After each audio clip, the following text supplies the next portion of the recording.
Hi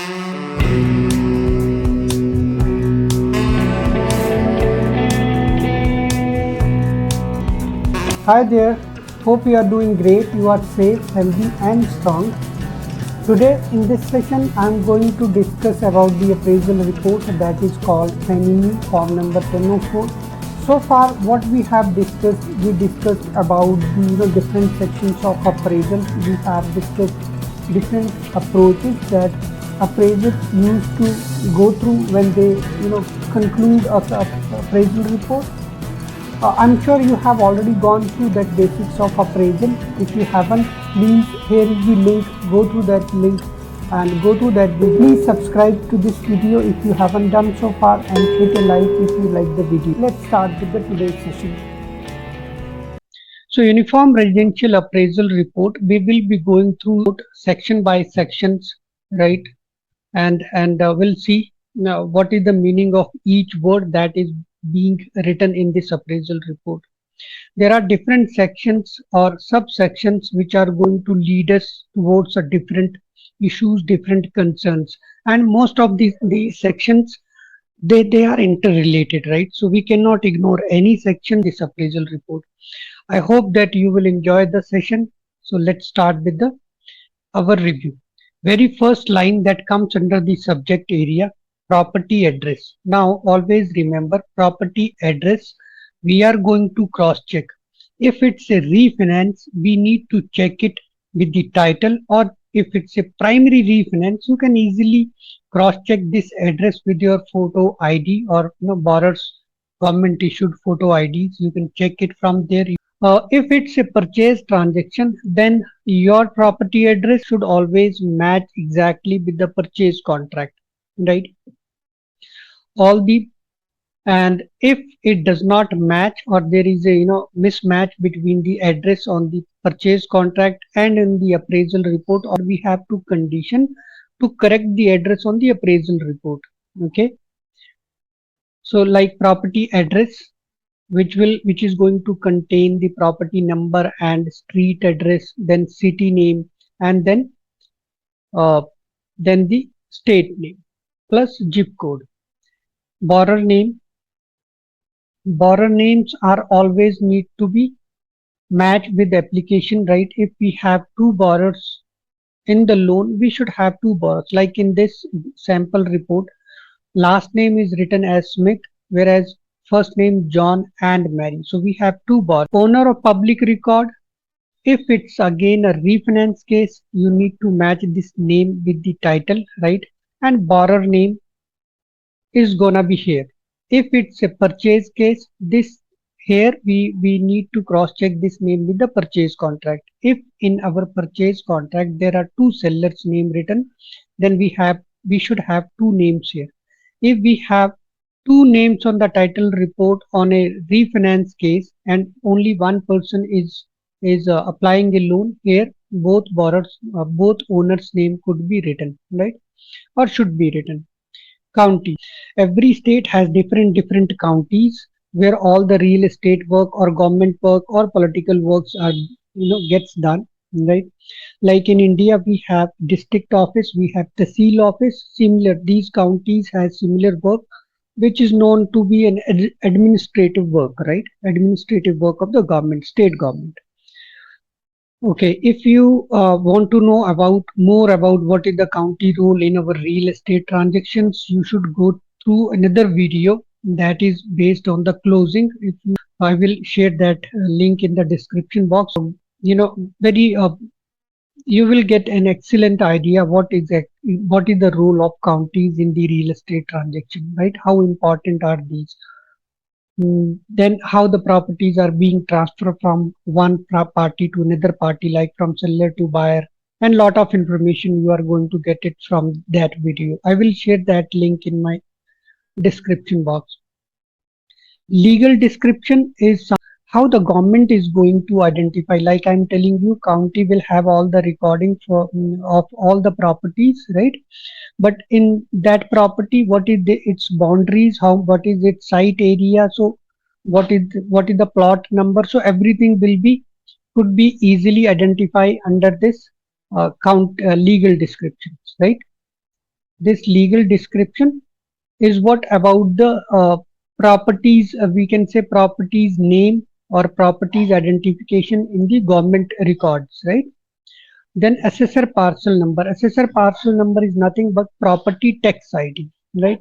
Like tax year, then real estate taxes for that year. Always remember, you can cross check this tax amount from your tax bill, but I would suggest do not consider these taxes for your loan transactions, right? Because mostly these taxes will be given here for the previous year, whereas we need to get the current tax year bill. So always go for the tax bill, or you can get it from the title as well, right?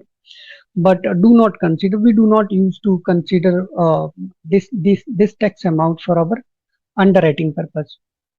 Neighborhood name. Neighborhood name is nothing but like local area where the property is situated, right? Like we used to call small mohalla type, right, in India. Map reference number means that neighborhood or that property locations, how to find it on the map, right? So this is the number, right? We can put and in the map this number, and we can easily find that location of the property. Census tract is something which gives geographical population of that area, under a particular area, under a certain boundaries, right? How much population of that area or that location is, right? Not very much relevant to us, but it should have always in the appraisal report. Then occupancy or occupant. This is a very important line for us, or these status are going to be very important. Now owner. This line or this occupancy is always going to tell us the current occupancy type of the subject property. Let's say I'm purchasing a property. If I'm gonna purchase a property, it could be, the current occupancy could be anything, because I'm not the owner, I'm not living in that property, I'm gonna purchase it. So someone else is the own, occupying that property. Now, in purchase case, it could be owner occupied, the current owner is living. It could be tenant occupied, it could be vacant as well. Like in this case, it's a purchase case, the property is vacant. Sometimes, people might go for a new property which has been recently built and not occupied by anyone. Or it is an existing property but currently vacant. We are fine with vacant or even the owner occupied. But whenever you see it's a purchase case and property is tenant occupied, always check your investor guidelines. There is a possibility like current owner and current tenant, they might have an agreement where, which could be like 1 year contract or 2 years contract. Like no one can ask them to vacate the property before 1 year or 2 year. They might have paid 50% or 100% rent already. So in that case, there could be different scenarios where our borrower or the current buyer could get into some problem. So always check, there should not be any kind of agreement existing which could create some problem to occupy this property after buying, right? In the similar way, it's a refinance property, so we need to check what type of refinance is. If it's a primary refinance, then it should always be owner occupied. But if it's a investment property, it could be vacant, it could be tenant as well. But if it's a secondary home, it need to be vacant all the time, right? It could not be tenant occupied. Somebody is telling my subject property is secondary home.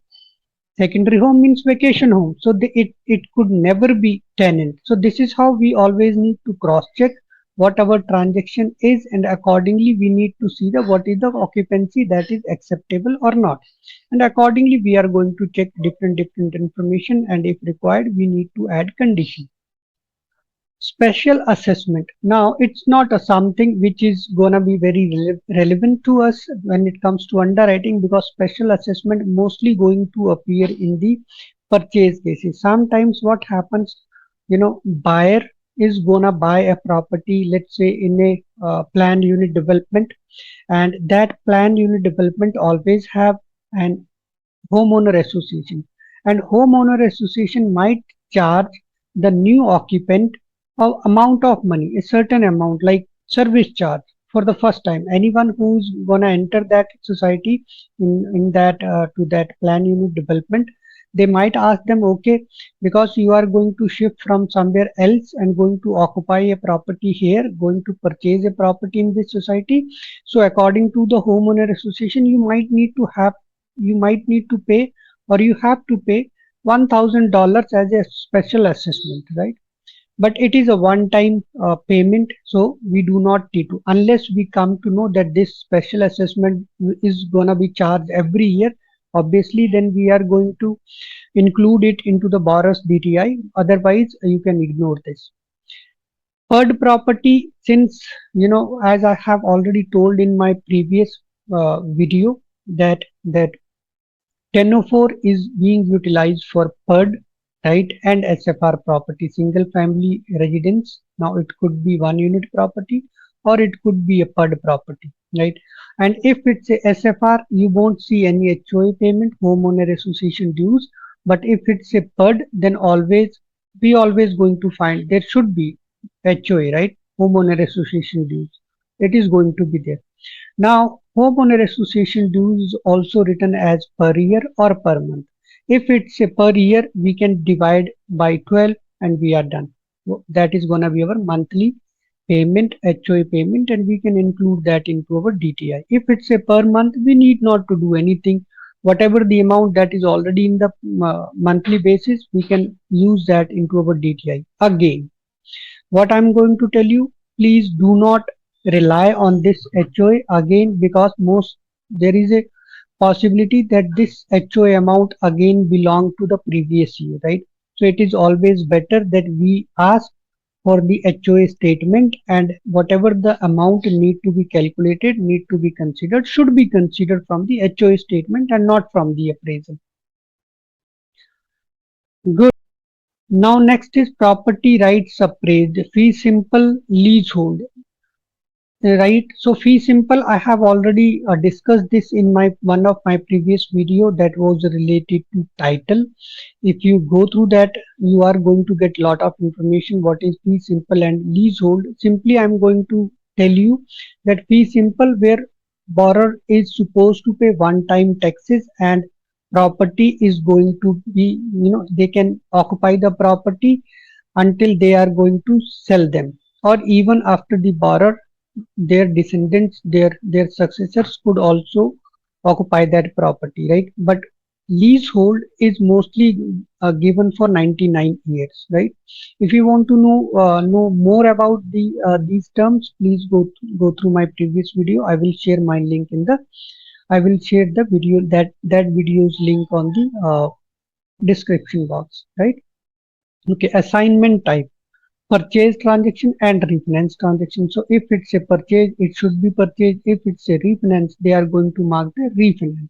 Our loan that we are going through this sample report, it is a purchase transaction. Now lender, here always lender name is gonna be here. You should always cross check. You should always match that lender name is written correct, and lender address. Next is the subject property currently offered for sale, or has it been offered for sale in the 12 months prior to effective date of this appraisal? Now they are telling yes, obviously.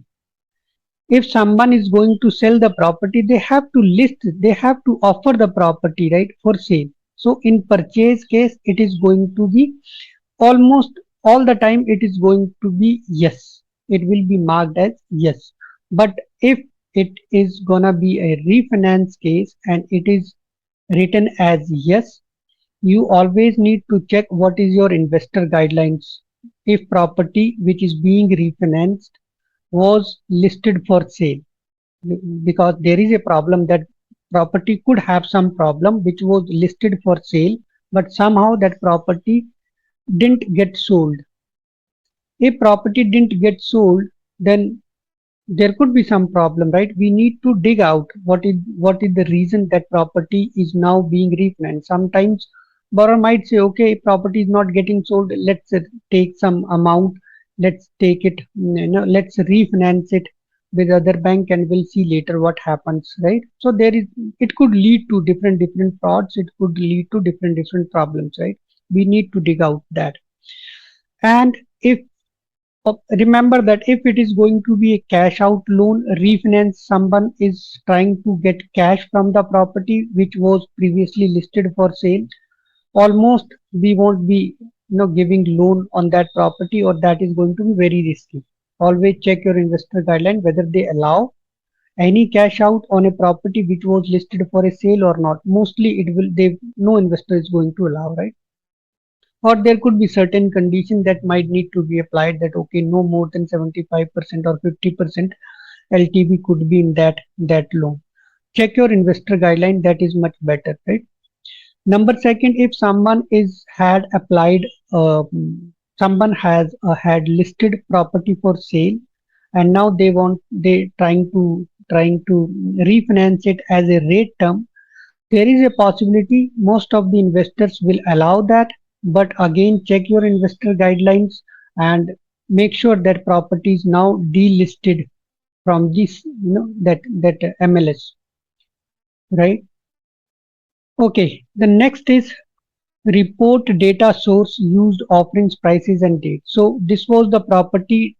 DOM means days on the market. So these were the days on the market, and this was the listing, MLS market listings, right? This was the number, like property was listed for sale, listed on this date for this amount, and then reduced. So there is a possibility 477 days means almost more than a year, right? More than a year this property was listed for sale, but somehow it didn't get sold. So what they did, they reduced the amount at the time of sale. So when it got, I mean, it comes under, in the contract, somebody like the property, they offered them, right? So they reduced the amount from 215,000 to 209,000.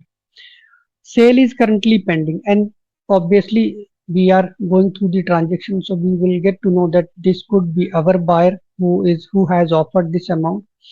Prior in 2013 it was also offered for sale, and that time it was listed for 225,000, and then it was reduced to 219,000, but property did not get sold and listing expired. Because whenever someone is going to list the property for sale, there would be a time period, right?